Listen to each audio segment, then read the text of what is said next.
West Palm Beach woman is facing serious charges, accused of having sex with multiple people without disclosing her HIV status. Investigators say several of those individuals later tested positive, and one victim says he only learned about the situation after seeing the woman's mugshot. Tonight, the case is drawing attention to a broader issue: access to life-saving HIV medication. Florida has tightened eligibility requirements, and thousands could be impacted, including here in Palm Beach County. CBS 12 News reporter Jamilka Gibson has more. Liz, health experts say staying on HIV medication doesn't just save lives, it also helps prevent transmission. But now some people are struggling to access that treatment. 34-year-old Julianne Pixley of West Palm Beach is facing multiple charges.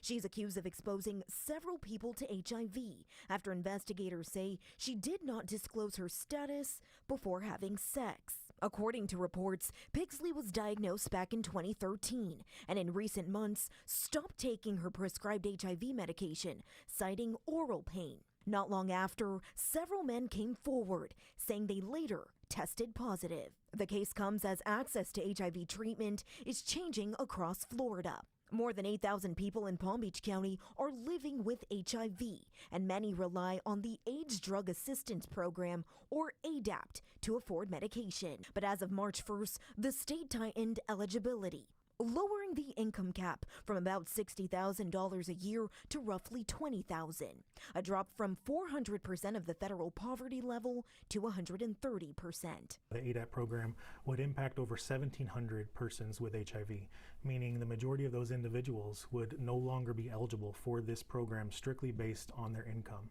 Treatments like Biktarvy and Descovy, which help manage the disease, cost about $5,000 for a 30-day supply, putting them out of reach for many without assistance. We have received lots of phone calls, lots of emails, lots of questions, folks showing up at our door saying, I went to the pharmacy and I couldn't get a refill on my prescription and I don't have a pill to take for tomorrow. What am I supposed to do?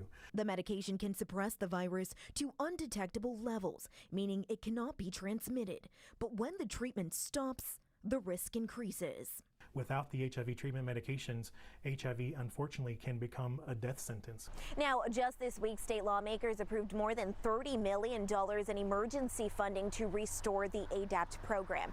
Now, the governor has not yet signed off on this measure, which would run through the end of June. Now, in the meantime, if you need help accessing HIV medication, we'll have a list of resources on our website, CBS12.com.